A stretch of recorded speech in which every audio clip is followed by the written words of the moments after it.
Hello everyone and welcome to IEMLabs. Now in this tutorial we shall be creating a small project that is a dice rolling simulator using Python.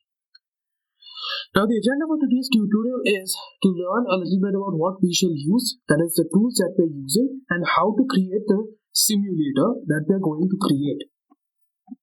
Now what shall we use? Now we are going to use the Python random module for creating the simulator. The aim of this project is very simple: to simulate and print out the numbers after throwing two dice simultaneously. The game will continue until the user says no.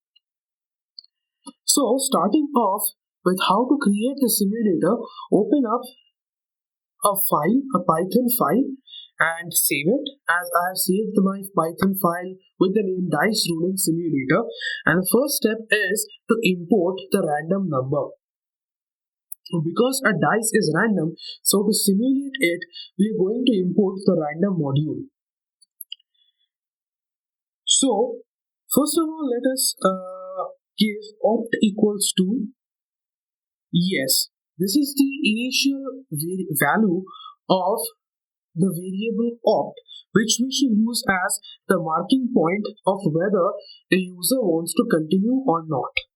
So while opt equals yes,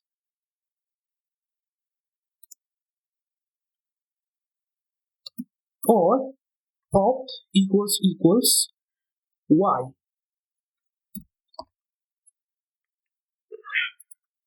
First of all, let us print a line like hello. Let us throw two dice and observe the output.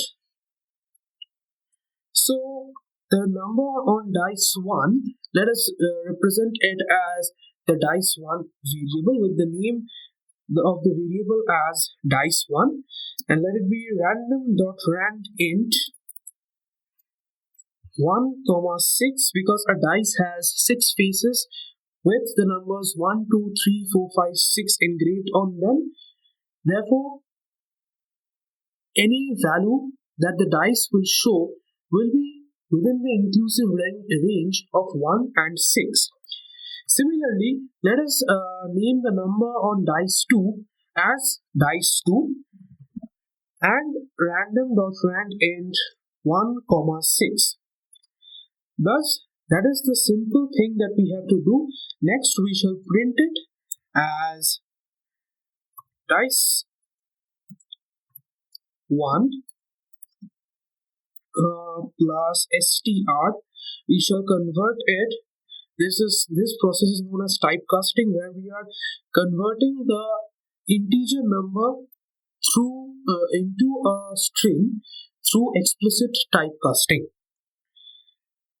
Backslash t.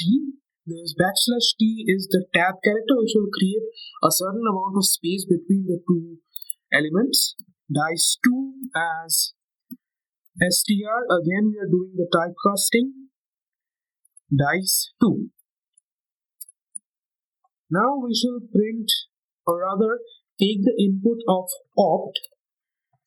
As I have mentioned before, that opt is the turning point of whether the user wants to continue or not. So do you want to continue? And save and then run it. So the first output, as we have got, is hello. Let us throw two dice and observe the output. Dice 1 as 6 and dice 2 as 1. Now if I want to continue, I'll print yes. Again, dice 1 becomes 4 and dice 2 becomes 6. Now if I don't want to continue, then I will write n, and as we can see that the program has stopped running. So thank you for watching this video, guys. This is how you can create a dice rolling simulator using Python. So thank you for watching this video, guys. Please do like, share and subscribe to our channel.